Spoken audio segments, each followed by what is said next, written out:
Bago magsimula, mag-subscribe ka na sa channel at i-like ang video para hindi mo makaligtaan ang anumang detalye ng kwentong ito na kahanga-hanga. Ang isang malamlam na liwanag mula sa buwan ay dahan-dahang sumilip mula sa mga ulap.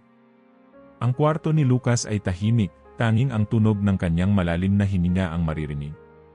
Ngunit sa isang hindi maipaliwanag na pagkakataon, naramdaman niyang nagising siya mula sa isang mahimbing na pagtulog. Ang orasan sa kanyang tabi ay kumikinang ng 3 oras niya. Bakit ako gising? Tanong niya sa sarili, ang kanyang utak ay tila napakabigat mula sa kakulangan ng tulog. Isang mabilis na titig sa kanyang telepono, wala siyang natanggap na mensahe o abiso. Walang anumang dahilan para siya magising. Ngunit ang pakiramdam ay hindi basta-basta, ito ay tila isang tawag na hindi niya kayang ignorehin.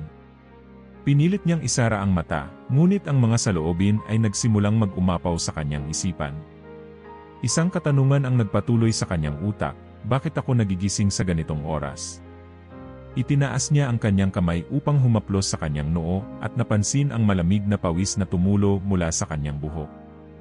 Para bang may anino na kumikilos sa kanyang isipan. Pumihit siya sa kanyang gilid, nagsimulang mag-isip. Isang taon nang abala si Lucas sa kanyang trabaho bilang isang senior executive sa isang malaking kumpanya. Ang mga araw niya ay puno ng pagpupuyat, deadlines, at mga pulong. Minsan, naiisip niya kung ano ang buhay sa labas ng kanyang opisina, ngunit hindi siya nagbibigay pansin sa mga ganitong pagninilay. Ngunit, sa gabi-gabing paggising sa ganitong oras, tila may nagbabalik sa kanya sa isang bagay na higit pa sa kanyang nakasanayan. Hindi ko na kayang labanan pa ito. Sinabi niya sa sarili, sumandal sa unan, at pinilit muling matulog. Ngunit sa isang saglit, isang ideya ang pumasok sa kanyang isipan, isang ideya na nagmula sa isang video na napanood niya ilang linggo na ang nakalipas. Tungkol ito sa mga spiritual awakenings, isang konsepto na hindi pa niya gaanong nauunawaan. Ilang linggo bago ito, habang naglalakad siya sa isang mall pagkatapos ng isang mahahabang pulong, isang malaking billboard ang kanyang napansin. Sa itaas nito ay nakasulat ang pangalan ni Nikola Tesla, ang inventor na palagi niyang naririnig sa mga usapang teknikal, ngunit sa pagkakataong ito, ang pangalan niya ay konektado sa isang ideya ng koneksyon sa isang mas mataas na enerhiya, isang bagay na higit pa sa pisikal na mundo. Sa gabi ng kanyang paggising, ang parehong pangalan na iyon ang muling pumasok sa kanyang isipan. Isang saglit, siya ay napatingin sa kanyang telepono, at naisip niyang tingnan kung may anumang bagay na maari niyang matutunan mula sa video na iyon. Bumangon siya mula sa kama at nagsimula maghanap. Ano ba talaga ang nangyayari sa akin? Tanong ni Lucas, habang ang kanyang mga daliri ay mabilis na nag-scroll sa mga artikulo at video. Sa isang klik, isang artikulo ang pumukaw sa kanyang pansin. Nikola Tesla at ang espiritual na pagkabukas, pagkonekta sa inyong enerhiya. Tinutok niya ang kanyang mata sa mga letra sa screen. Habang binabasa ang artikulo, nagsimulang magbukas ang mga ideya na dati mahirap tanggapin. Hindi ito isang simpleng filosofiya o relihiyon, kundi isang koneksyon sa universo na kayang baguhin ang paraan ng pag-isip ng isang tao. Ang mga konsepto ng enerhiya, vibrasyon, at ang kakayahan ng tao na mag-sync sa universo ay tila nagsimulang magkakonekta sa mga nangyayari sa kanya. Habang nagbabasa, napansin niyang ang bawat salitang kanyang binabasa ay nagsisilbing gabay. Ang paggising sa ganitong oras ay hindi simpleng aksidente. Sabi ng artikulo, maraming tao ang nakakaranas ng ganoong uri ng paggising, at ayon sa ilang mga eksperto, ito ay isang uri ng pagpapakita ng universal na enerhiya o espiritual na pagpapahayag. Ito ba ang dahilan kung bakit ako nagigising tuwing ganitong oras? Tanong niya sa sarili. Isang kakaibang pakiramdam ang umakyat mula sa kanyang puso, isang pakiramdam na wala siyang ibang naramdaman sa buong buhay niya. Pagsapit ng mga susunod na linggo, patuloy niyang nararanasan ang paggising tuwing hatinggabi, ngunit hindi na niya ito tinatanggal sa kanyang isipan. Sa bawat paggising, isang parte ng kanyang sarili ang tila bumangon. Minsan, ang mga saloobin na pumapasok sa kanyang isipan ay puno ng takot at kalituhan, ngunit sa bawat umaga, natututo siyang yakapin ang mga hindi pangkaraniwang karanasan. Isang gabi, habang naglalakad siya pauwi galing sa trabaho, nakatagpo siya ng isang librong naglalarawan ng mga konsepto ng Qigong at Chai, na siyang nagpapaliwanag ng kung paano ang tamang daloy ng enerhiya ay maaaring makapagpabago ng buhay. Baka ito ang sagot, bulong niya sa sarili. Habang binabaybay ang kalye, napansin niyang may mga maliliit na detalye sa kanyang paligid na karaniwan niyang hindi nakikita, isang mas maliwanag na bituin sa langit, ang malalambot na tunog ng hangin sa kanyang paligid, at ang amoy ng lupa pagkatapos ng ulan. Ang mga simpleng bagay na ito ay nagsimula maging bahagi ng kanyang karanasan ng unti-unting pagbabago. Bilang linggo ang lumipas, ang mga pagbabago sa buhay ni Lucas ay hindi na maikakaila. Mula sa mga simpleng paggising tuwing hatinggabi, nagsimula na siyang makaranas ng mga kakaibang pangyayari na mahirap ipaliwanag. Habang ang kanyang katawan ay patuloy na nag-adjust sa mga spiritual na wake-ups, ang kanyang isipan ay patuloy na naghahanap ng mga sagot. Isang araw, habang naglalakad siya papunta sa kanyang opisina, isang matandang babae ang lumapit sa kanya. Ipinagpapalagay ni Lucas na isa itong street vendor na nag-aalok ng mga anting-anting o amulets, isang bagay na karaniwan niyang nakikita sa mga kalsada ng Maynila. Ngunit hindi siya handa sa mga susunod na sasabihin ng babae. May hinahanap kang sagot, hindi ba? Tanong ng matandang babae, ang mga mata nito ay matalim, ngunit may kabuntot na malalim na kagalakan. Ha? Hindi ko po yata kayo kilala, sagot ni Lucas, naguguluhan. Walang anumang pakiramdam ng takot sa kanyang mga tinig, ngunit may isang bagay sa boses ng babae na tila nagsasabi ng higit pa sa isang simpleng tanong. Hindi mo ako kilala, ngunit may mga pagkakataon na ang ating landas ay magkakaugnay. Maraming naghahanap ng kasagutan, ngunit kaunti lamang ang nakakakita, sagot ng matanda, sabay abot ng isang maliit na palad na may kahon. Ano po ito? Tanong ni Lucas, bahagyang naguguluhan, ngunit hindi tinatanggihan ang alok ng matanda. Buksan mo at tingnan, sagot ng babae, at bago pa man makuha ni Lucas ang pagkakataon na magtanong, nagsimula ng maglakad palayo ang matanda, sumisiksik sa crowd at nawawala sa kanyang paningin.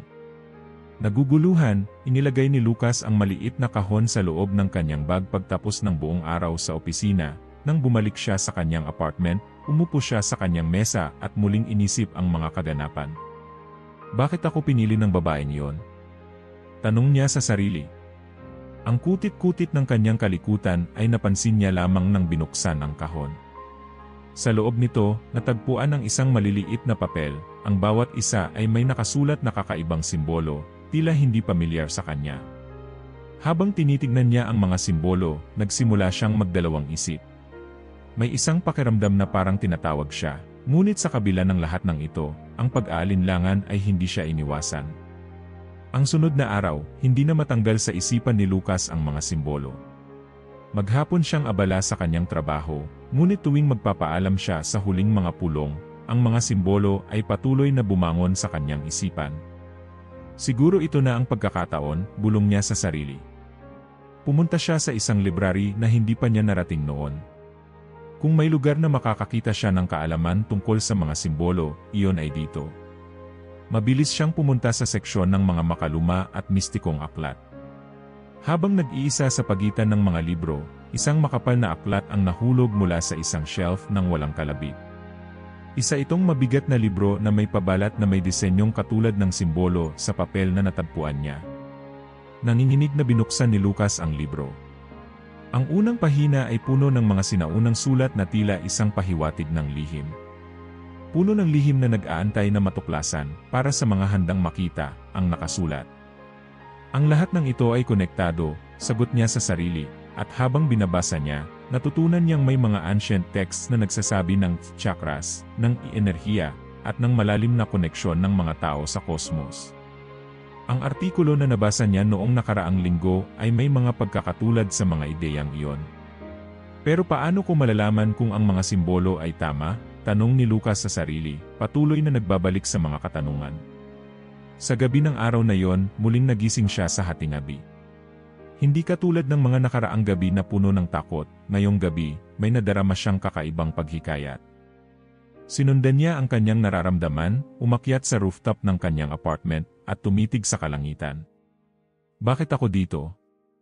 Ang tanong niya, ngunit may malalim na pag-unawa sa sarili na hindi na maaaring itanggi. Ang buwan ay nagniningning ng maliwanag, at ang mga bituin ay nagbigay ng liwanag. Sa ilalim ng madilim na kalangitan, napansin niya ang isang bagay na nagbigay sa kanya ng hindi malirip na lakas. Ang simbolo sa papel, doon sa ilalim ng malabnaw na liwanag, ang mga simbolo ay nagsimula magliwanag. Habang tumitingin siya, parang ang kanyang katawan ay nagiging parte ng universo. Bawat kagat ng hangin at bawat tunog sa paligid ay tila may kahulugan. Habang patuloy na lumalalim ang kanyang mga pananaw, si Lucas ay nagsimula ng mag-isip ng mas malalim tungkol sa kanyang sariling pag-unawa. Kung lahat ng ito ay totoo, ano ang magiging epekto sa kanyang buhay? Mahalaga ba ang lahat ng ito?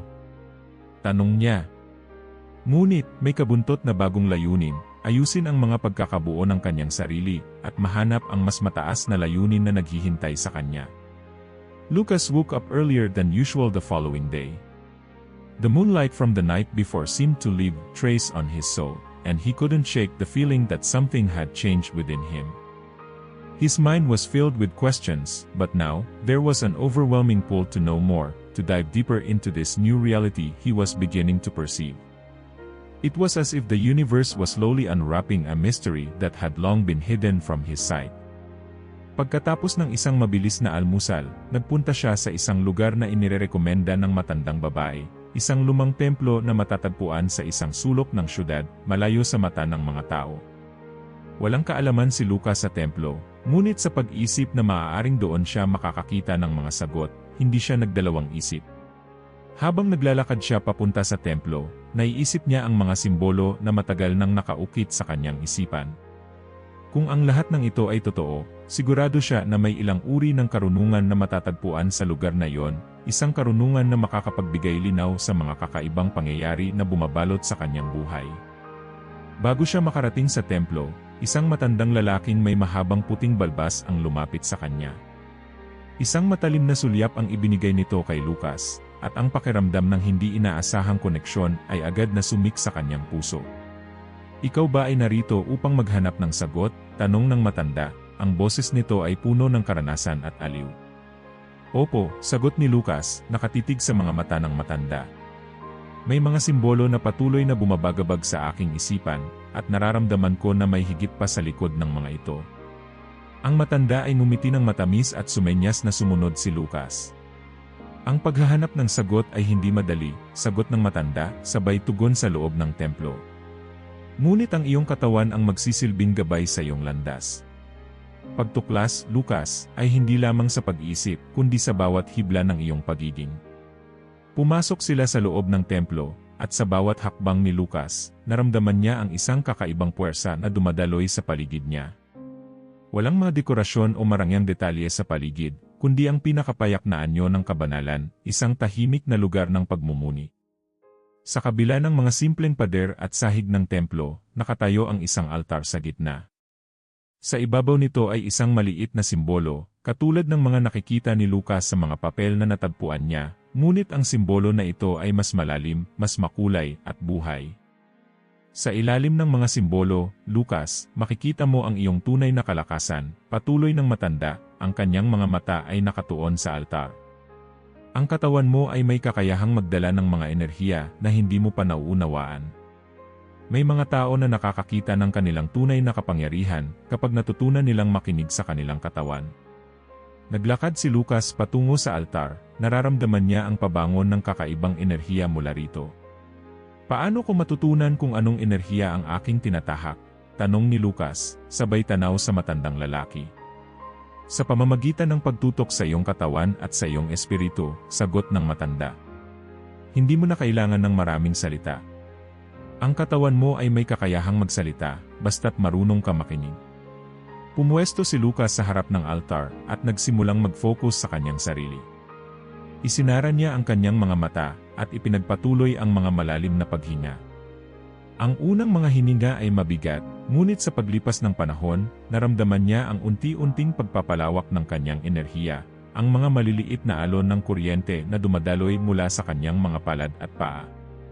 Bumangon ang mga alaala ng mga naunang gabi, ang mga kakaibang wake-ups, at ang damdamin ng pagkakaroon ng koneksyon sa isang mas mataas na layunin.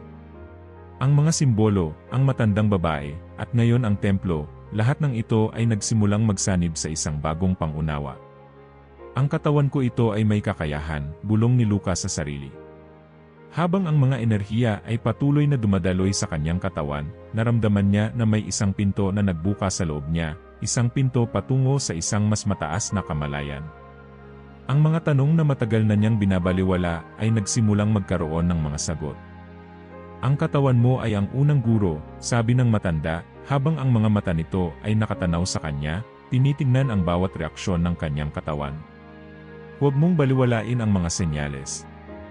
Huwag mong gawing hadlang ang mga takot mo. Ang landas na tinatahak mo ay hindi isang madaling daan, ngunit ito ay tunay. Pagtapos ng kanyang meditasyon, si Lucas ay nakaramdam ng katahimikan sa kanyang isipan, isang pagkakumpleto na hindi pa niya naranasan. Bago siya umalis, iniabot sa kanya ng matanda ang isang maliit na kwaderno. Isusulat mo ito. Ang iyong katawan ay magsasabi ng mga kwento, at ang mga kwentong iyon ay magsisilbing gabay. Habang si Lucas ay naglalakad palabas ng templo, isang bagong pananaw ang bumangon sa kanya. Alam niyang hindi pa siya tapos. Isang mas malaking paghahanap ang naghihintay sa kanya, at ngayon ay may isang bagong gabay na magsusustento sa kanya sa paglalakbay na iyon. Bago magbago ang araw, si Lucas ay muling naglakad patungo sa puk na binanggit sa kanya ng matandang lalaki. Ang pagkakaroon ng kwaderno sa kanyang bag ay nagsilbing paalala ng kanyang bagong landas.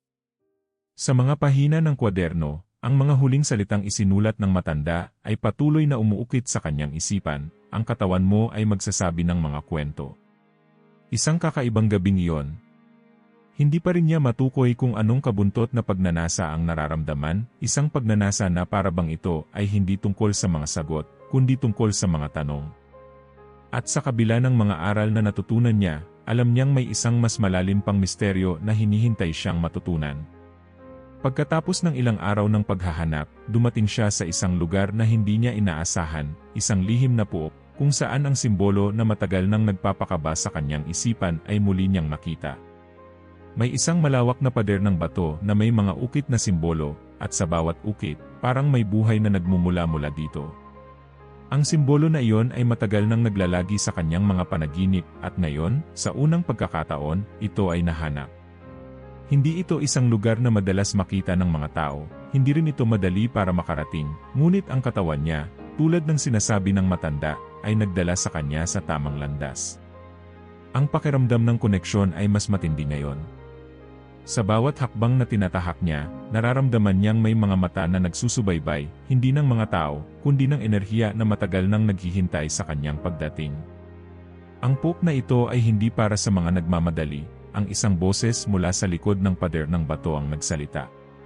Lumingon si Lucas, at doon ay nakita niyang may isang batang lalaki na may itim na mata at matalim na mga mata na may kahulugan.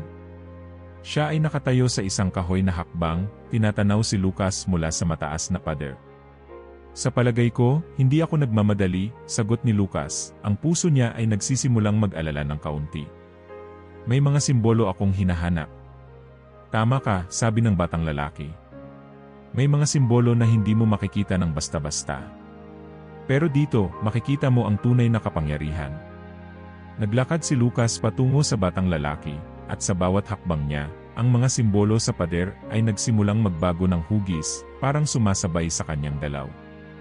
Isa itong kababalaghan na hindi niya kayang ipaliwanag, ngunit naramdaman niya sa kanyang katawan na ang puk na ito ay may iba pang layunin. Teka lang, ano ang ibig mong sabihin na tunay na kapangyarihan? Tanong ni Lucas, medyo naguguluhan, ngunit determinado pa rin. Ang batang lalaki ay ngumiti. Ang tunay na kapangyarihan ay hindi matatagpuan sa mga salita o mga sinaunang kasulatan. Nasa katawan mo ito. Ang mga simbolo ay mga gabay, ngunit ikaw mismo ang magdadala ng tamang puwersa. Ano ang kailangan kong gawin? Tanong ni Lucas, nagsisimula ng maramdaman ang pangingilabot sa katawan niya. Nag-aalala siya na baka wala pa siyang sapat na lakas upang maabot ang sagot. Tulad ng sinabi ko, ikaw mismo ang magsasabi ng mga kwento. Ang katawan mo ay may kakayahang magsalita ng higit pa sa mga salita. Minsan, kailangan mong itigil ang paghahanap at magsimula ng makinig, sagot ng batang lalaki. Habang siya ay tinitingnan ang mga simbolo na nagbabalik sa kanya ng maraming alaala, nagsimula siyang mag-isip. Siguro ito ang susi, ang makinig sa hindi lang ang mga sagot, kundi pati na rin sa mga tanong na hindi pa niya natatanong. Habang naglalakad siya sa harap ng pader, bigla niyang naramdaman na may isang malakas na puwersa na dumaan mula sa kanyang mga palad. Ang mga simbolo sa pader ay naging buhay. Isa-isang pumasok sa kanyang isipan ang mga kwento ng mga nakaraang naglakbay dito bago siya, mga kwentong hindi naririnig ng marami, ngunit nakaukit sa loob ng katawan ng bawat tao na dumaan. Makinig sa iyong katawan, Lucas, bumulong ang batang lalaki. Naririnig mo ba ang mga kwento na nagsasalita sa iyo? Si Lucas ay dumaan sa isang uri ng trance. Narinig niya ang mga salitang hindi ipinag-uusap, ngunit naramdaman niyang ito ay bahagi ng kanyang katawan, isang mas malalim na pagkakakonekta sa mga puwersang hindi pa niya natutunan. Biglang, natigil siya at tumingin sa batang lalaki. Naiintindihan ko na. Hindi ko kailangan ng sagot. Ang katawan ko ang magsasabi ng tamang tanong. Sa mga salitang iyon, nakaramdam siya ng isang matinding puwersa na bumangon mula sa kanyang katawan, isang kapangyarihan na tila mula sa bawat hibla ng kanyang pagkatao. Napansin niyang ang mga simbolo sa pader ay nagsimula ng mag-iba ng kulay, ang mga hugis ay parang nagiging mas komplikado, at unti-unting nagbukas ang isang pintuan na hindi pa niya nakikita. Sumunod ka, sinabi ng batang lalaki, at si Lucas ay nagsimulang maglakad patungo sa pintuang iyon. Bilang isang pinto ng bato ang dahan-dahang bumukas sa harap ni Lucas, naramdaman niyang hindi na siya nag-iisa sa kanyang paghahanap.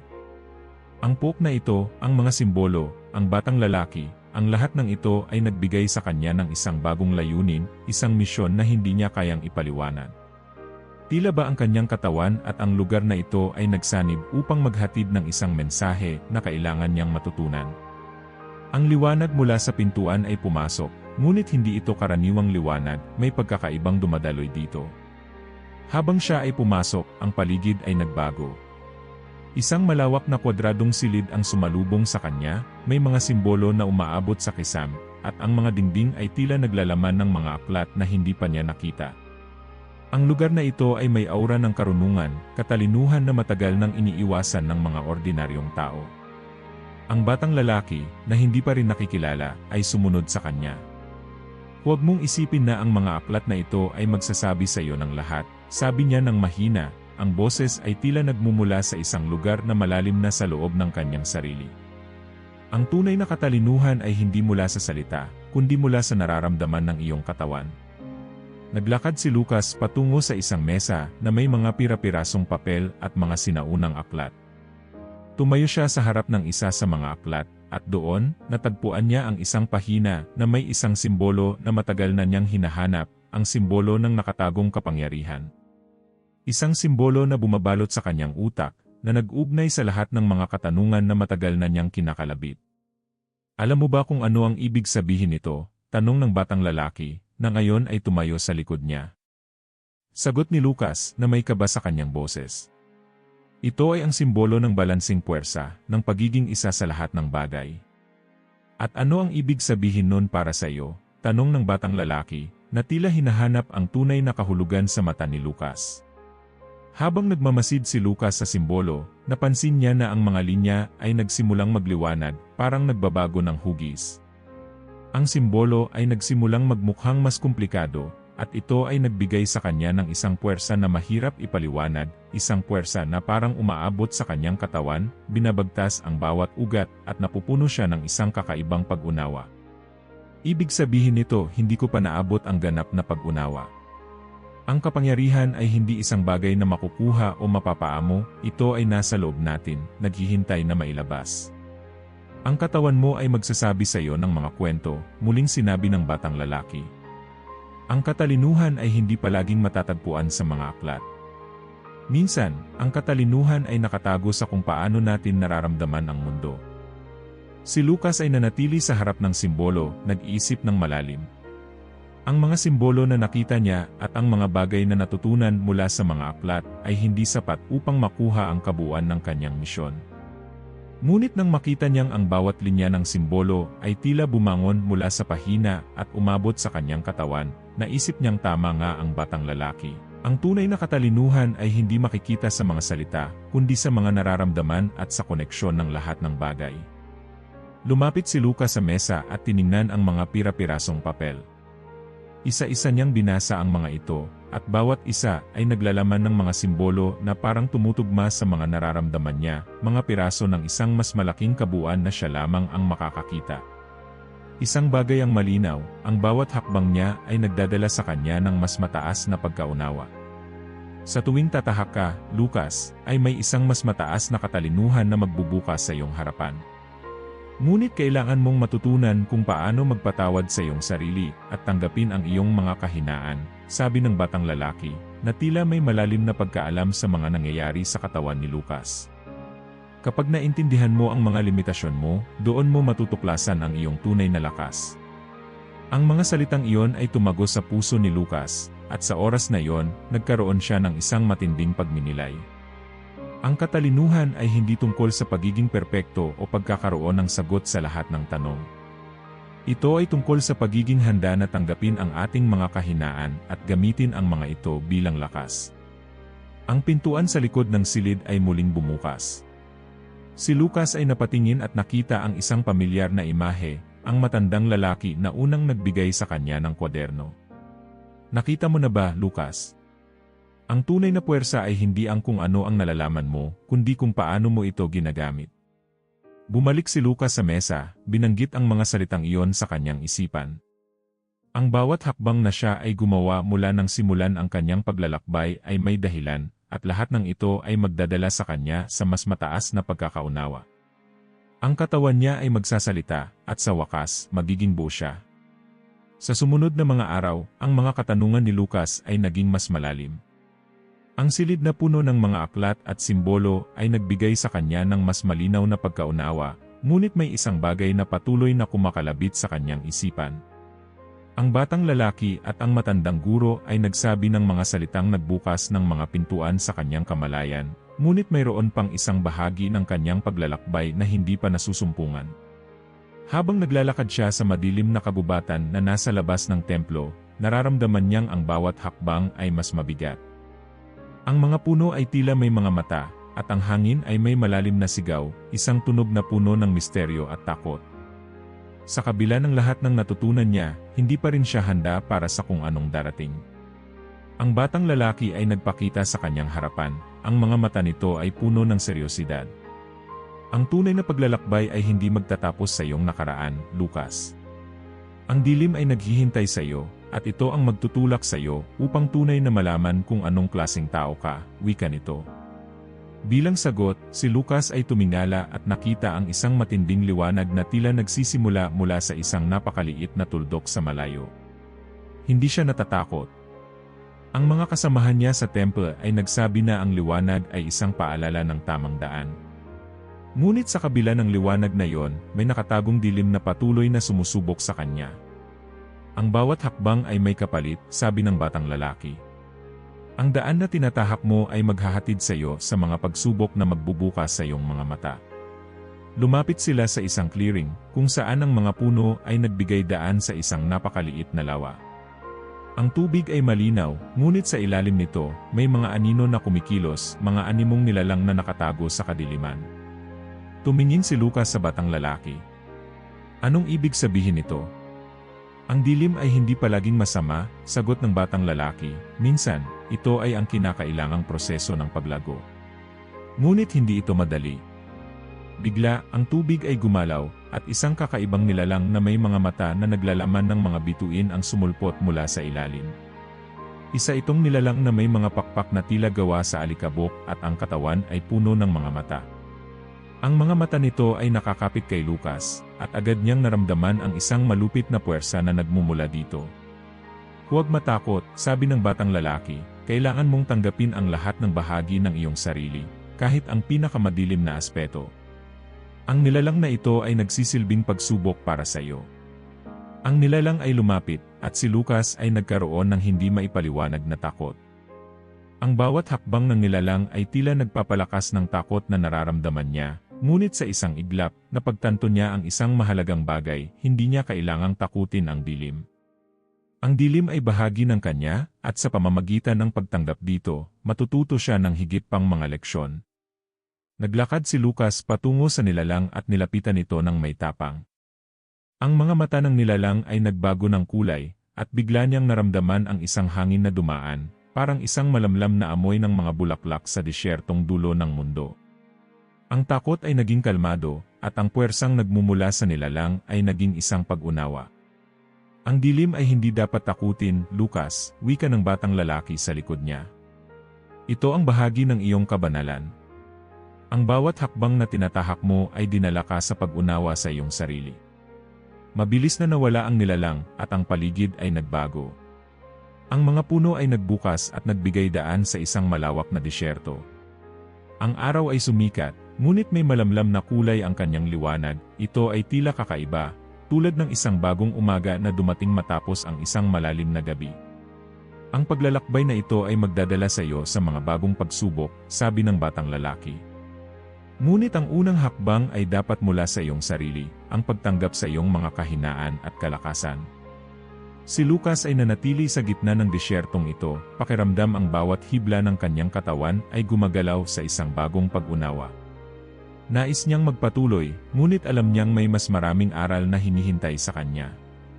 Ang bawat hakbang ay mas malalim at mas malupit, ngunit bawat hakbang ay nagdadala sa kanya ng mas mataas na pagkaunawa sa kung sino siya. Minsan, ang pinakamadilim na sandali ay nagiging pinakamaliwanag na pagkakataon para sa paglago. Si Lucas ay hindi na ang batang lalaki na natatakot sa dilim, siya ay naging isang nilalang na handang yakapin ang anuman na dumating sa kanyang landas. Ngunit ang paglalakbay ay hindi natatapos sa pag-unawa lamang ng sariling dilim, ngayon ay panahon na para sa mas malalim na paghahanap.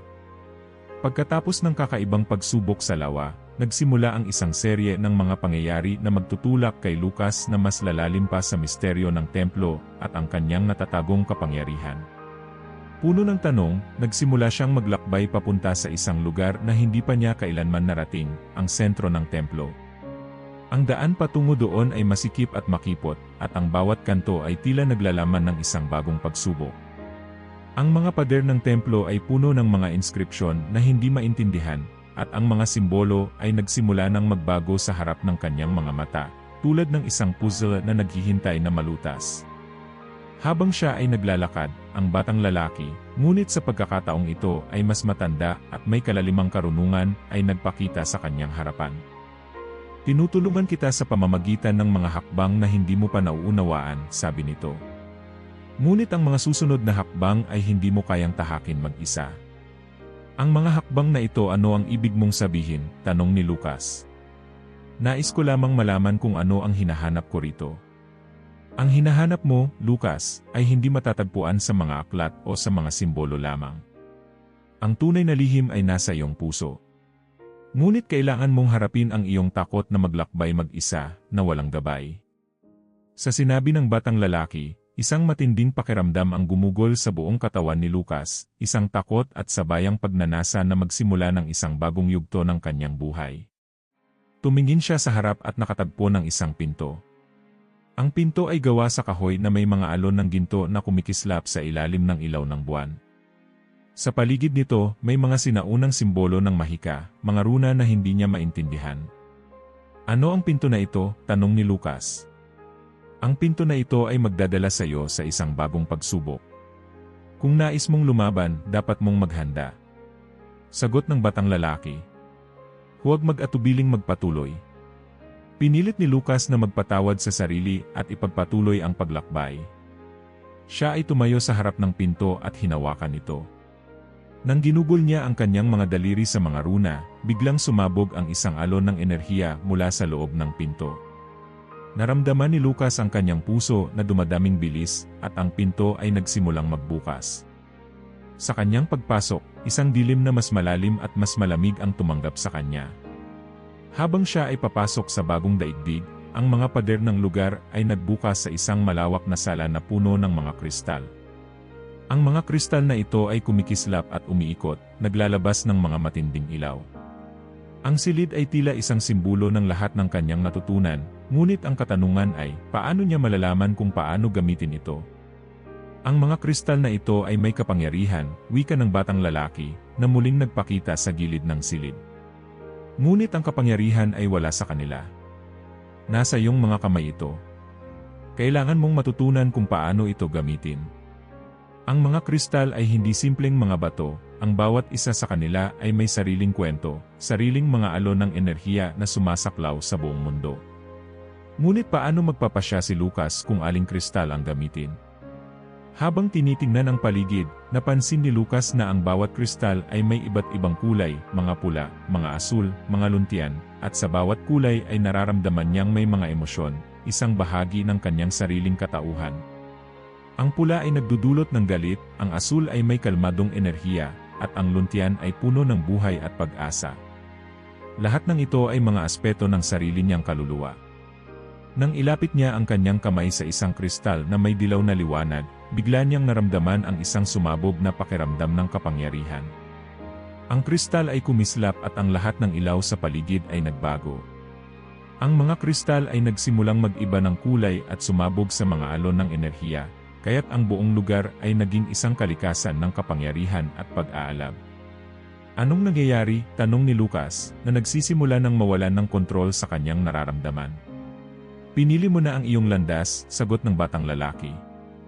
Ang mga kristal ay isang pagsubok ng iyong inner na kapangyarihan. Ngayon, masusubukan ka ng iyong mga desisyon. Isang pinto na puno ng ilaw ang nagsimulang magbukas sa harap ni Lucas. Lumakad ka at ipagpatuloy ang iyong paglalakbay. Ang iyong landas ay hindi natatapos dito. Lumapit siya sa pinto at naglakad patungo sa liwanag. Ngunit sa kabila ng liwanag, ang mga tanong ay mas lalalim pa. Ano ang tunay na layunin ng lahat ng ito? Ano ang ibig sabihin ng kapangyarihan at ang mga kristal? Habang ang mga pinto ng templo ay patuloy na nagsasara sa likod ni Lucas, isang pakiramdam ng pagkabighani at takot ang bumabalot sa kanya. Ang liwanag na nagmumula sa kristal ay nagsimula ng maglaho, ngunit ang mga alaala ng mga enerhiya at puwersa na kanyang naramdaman ay nanatili sa kanyang katawan. Walang salita na kayang maglarawan ng kalakhan ng kapangyarihan na kanyang nasaksihan, ngunit isa lamang ang tiyak, ang landas na tinatahak niya ay puno ng matinding pagsubok. Habang siya ay naglalakad sa madilim na daan, ang mga yapak na kanyang iniwan ay nagsimulang magbago sa kanyang likuran. Ang mga pader ay tila nabubuhay, ang mga inskripsyon na hindi pa niya ganap na nauunawaan ay nagsimulang magbago, kumikislap at dumidikit sa kanyang mga mata. Habang siya ay naglalakad pa, isang malalim na tinig ang narinig mula sa dilim, na ang bawat salita ay bumangon mula sa kanyang mga naunang takot. Lucas, tinig ng isang matandang lalaki ang tumagos sa kanyang isipan. Bakit ka patuloy na sumusubo? Mabilis na lumingon si Lucas, ngunit wala siyang nakita kundi ang mga pader ng templo. Sino ka? Ano ang gusto mong iparating? Tulad ng dati, nahanap mo na naman ang iyong sariling mga tanong. Ngunit hindi mo ba naiisip kung ang mga tanong na ito ay nagbibigay lamang ng sagot sa iyong takot? Sumunod na boses ay tila galing sa lahat ng direksyon. Hindi ba't ang hinahanap mo ay mas madali pa kaysa sa iniisip mo? Ang hinahanap ko. Nagsimula nang mag-iba ang tono ni Lucas. Hindi ko pa rin alam kung ano ito, ngunit kailangan ko itong malaman. Kung ako lang ang may kakayahang makakita ng mga sagot, bakit hindi ko pa natagpuan ang mga ito?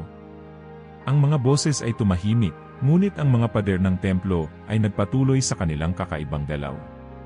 Ang lahat ng ito ay tila mga pagsubok, mga laro na hinahayaan siyang maglakbay sa landas ng pag-aalinlangan.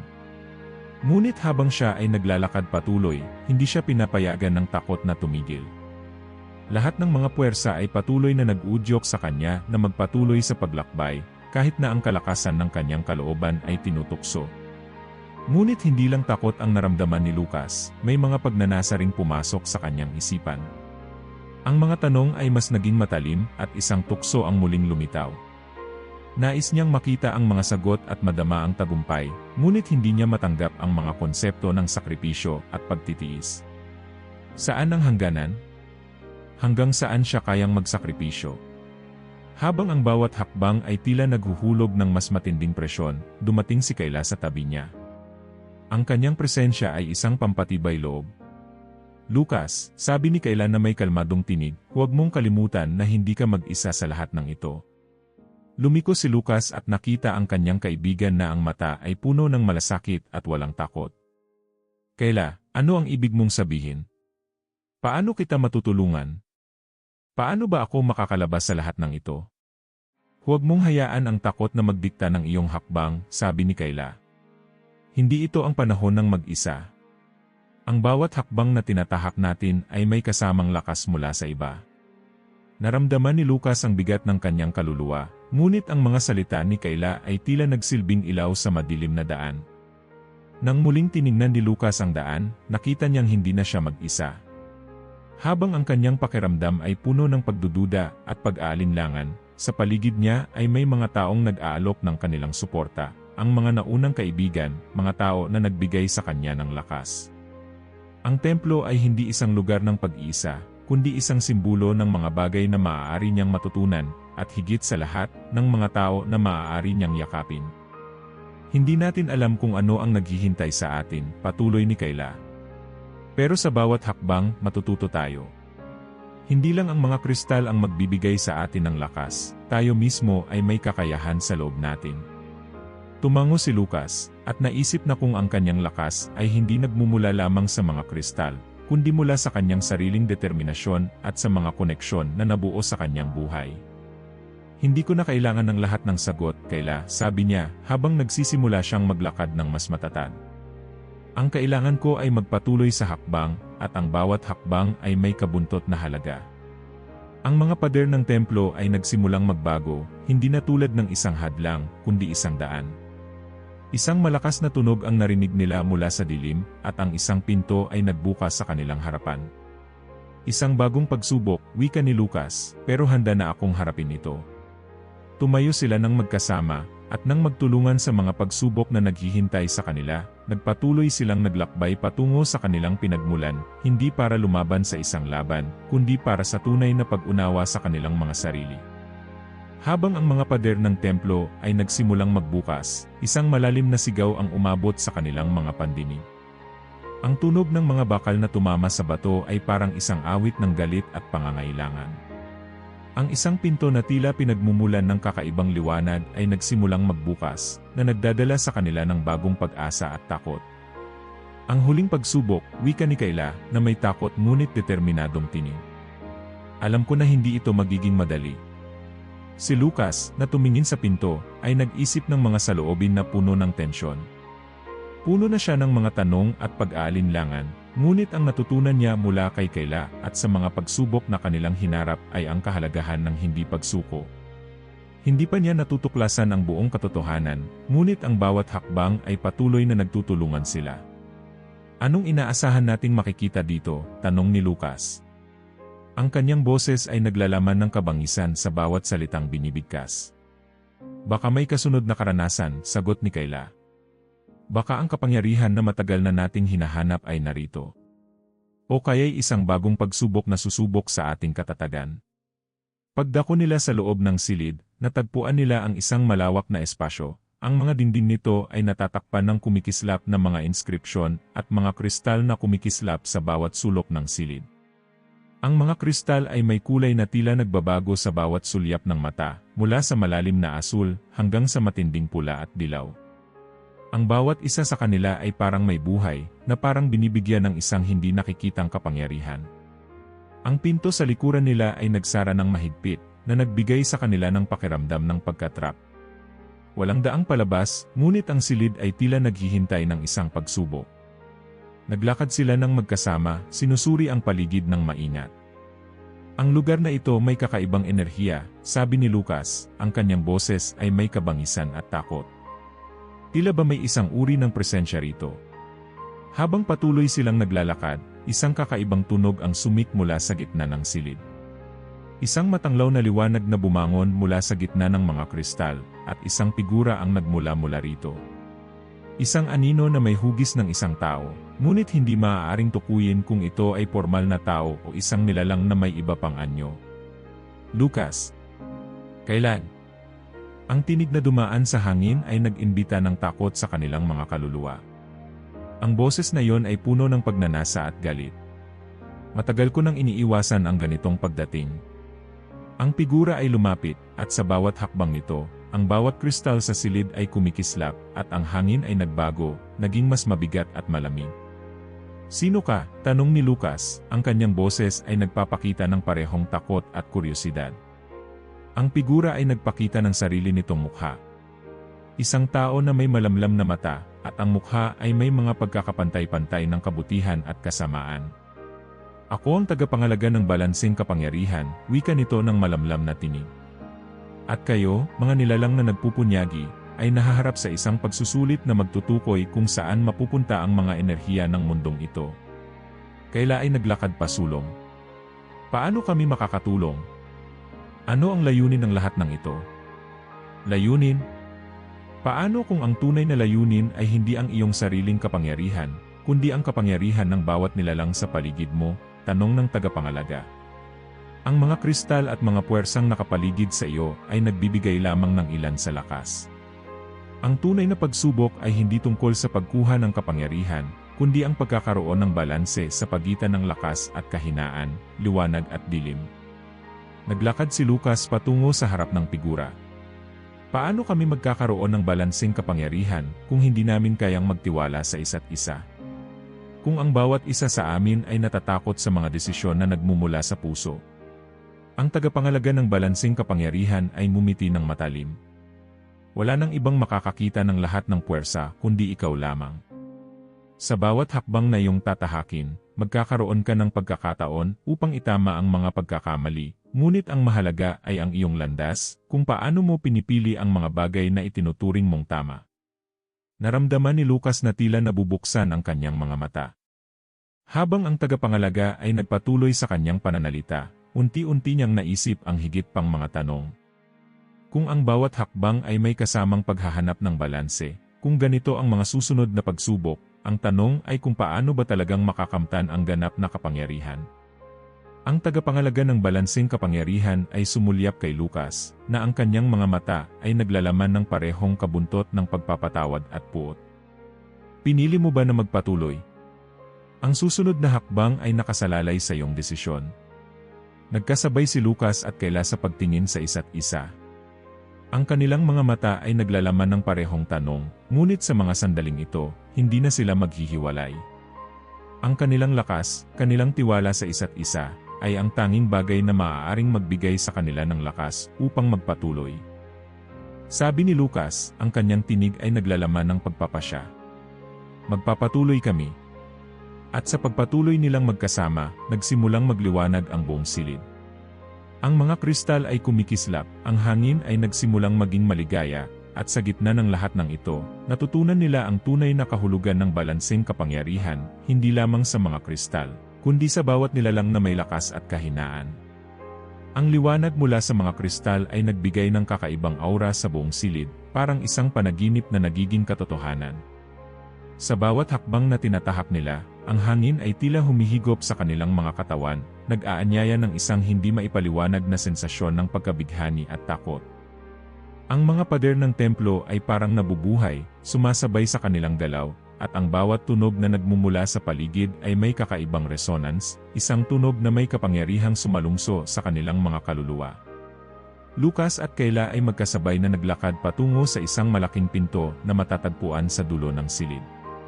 Ang pintong iyon ay hindi katulad ng iba, hindi ito gawa sa kahoy o bakal, kundi mula sa isang malasalamin na material, na kumikislap at kumikirot na parang ang pinto mismo ay may buhay. Ang pinto na ito, wika ni Kayla, tila nagsisilibing daan tungo sa susunod na hakbang ng ating misyon. At ano ang inaasahan mong makita sa kabilang panig? Tanong ni Lucas, ang mga mata niya ay nag-aalab sa pagnanasa at kabangisan. Bago pa man makasagot si Kayla, ang pinto ay unti-unting bumukas. Isang malakas na tunog ng pagdudurog ang umabot sa kanilang pandinig, at sa likod ng pinto ay isang napakagandang tanawin, isang malawak na arena, puno ng mga likas na elemento, hangin, apoy, tubig, at lupa, na tila nagsasanib at nagsasama-sama upang lumikha ng isang dambuhalang labanang masasabing hindi pa nila nararanasan. Sa bawat sulok ng arena, ang mga elemento ay nag-aalab, naglalaban at nag-aanyaya ng matinding pakiramdam ng tensyon. Ang susunod na pagsubok ay isang laban sa mga elemento, wika ng tagapangalaga ng balanseng kapangyarihan, na lumitaw mula sa dilim. Hindi sapat ang lakas lamang. Kailangan mong magpatuloy, matutong kontrolin ang iyong nararamdaman, at makayanan ang puwersa ng kalikasan. Ang mga elementong ito ay magtutulungan upang patunayan kung karapat-dapat ba kayong magpatuloy. Lucas at Kayla ay nagpalitan ng tingin, at sa kanilang mata ay makikita ang sama-samang pangako, hindi sila susuko. Huwag mong kalimutan, Lucas, sabi ni Kayla, ang kanyang tinig ay puno ng lakas at pagnanais. Kung magkasama tayo, walang puwersa ang makakapigil sa atin. Naglakad sila papasok sa arena, at sa bawat hakbang na kanilang tinatahak, ang lupa ay nag-uumapaw ng enerhiya, ang hangin ay dumadaan ng mabilis, ang apoy ay nagsimula ng magliyab sa paligid, at ang tubig ay nagsimulang dumaloy mula sa mga kanto. Ang mga elemento na ito ay nagsanib upang lumikha ng isang puwersa na tila walang katapusan, at sa gitna nito, naroroon sina Kayla at Lucas, handa na magtulungan upang magtagumpay. Ito na ang laban, wika ni Lucas, ang kanyang mga mata ay naglalaman ng kabangisan, huwag tayong magpatalo. Habang nagsimula ang laban, ang unang elemento na nilabanan nila ay ang apoy. Ang mga daliri ni Kayla ay nagsimulang magliyab, at nagsimulang magpaputok ng malalaking bolang apoy. Ngunit hindi ito sapat. Ang mga apoy ay tila nagiging mas malakas, mas mainit, at ang hangin ay nagiging matinding pabor sa mga pag-atake. Si Lucas ay nagsimulang magtuwa ng isang kakaibang enerhiya sa loob ng kanyang katawan. Inilabas niya ang kanyang kapangyarihan ng tubig, at nagsimula niyang kontrolin ang agos ng tubig upang patayin ang mga naglalagablab na apoy. Kayla, sigaw ni Lucas. Kailangan natin ng koordinasyon. Nakita ni Kayla ang paghihirap ni Lucas at ang labis na init ng apoy na tila umaabot sa kanila, kaya't mabilis niyang pinagtuunan ang kanyang lakas upang magamit ang kanyang kontrol sa hangin. Gumawa siya ng isang malakas na bagyong hangin na itinulak ang mga apoy palayo at pinalakas ang agos ng tubig. Sa bawat atake, ang dalawang magkaibigan ay nagsimulang magtaglay ng mas malalim na koneksyon. Ang kanilang lakas ay nagsanib, at nagsimula silang makontrol ang mga elemento na nagsusubok sa kanila.